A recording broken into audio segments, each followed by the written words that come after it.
So for today's video, magpapakain ulit tayo sa mga stray animals. So nandito tayo ngayon sa bayan so, para magpakain ulit. So nandito yung mga dala-dala natin, yung mga pagkain nila. So yan ba?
So mabait na yan siya mga idol. Kapag nakikita ako is lumalapit na siya kasi alam niyang papakainin na siya.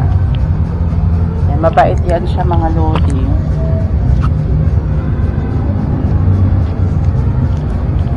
Tapos yung isa nandoon nagtatago.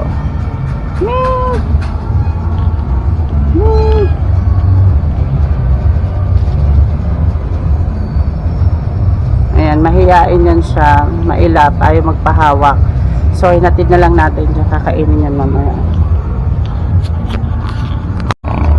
May ambulance.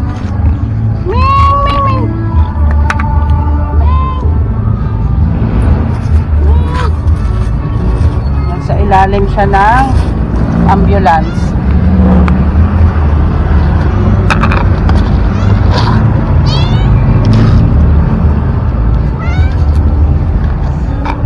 Buti na lang nakita natin siya sa ilalim.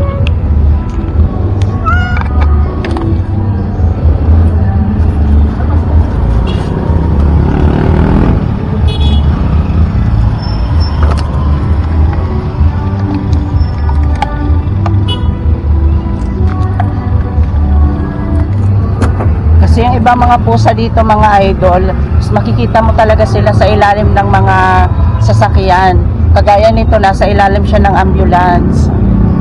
So ngayon lang din natin to nakita itong pusa. Siguro bagong ligaw to. Yung ibang pusa kasi dito, sa mga pinagtanungan ko is, mga nililigaw daw dito sa bayan.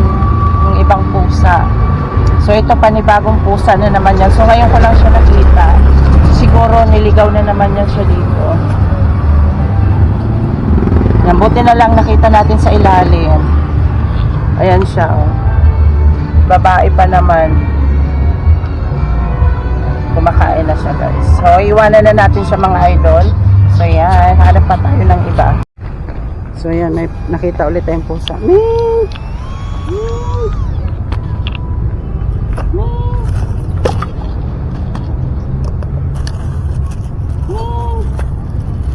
Laki lang siya. Manganganak ka na naman.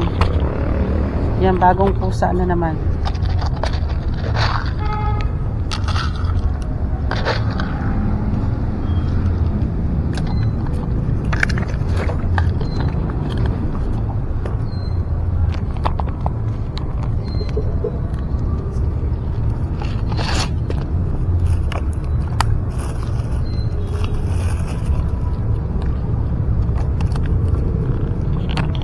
Buntis siya mga idol.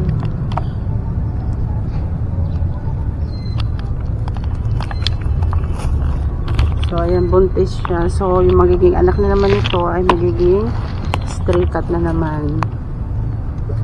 Ang laki na dyan.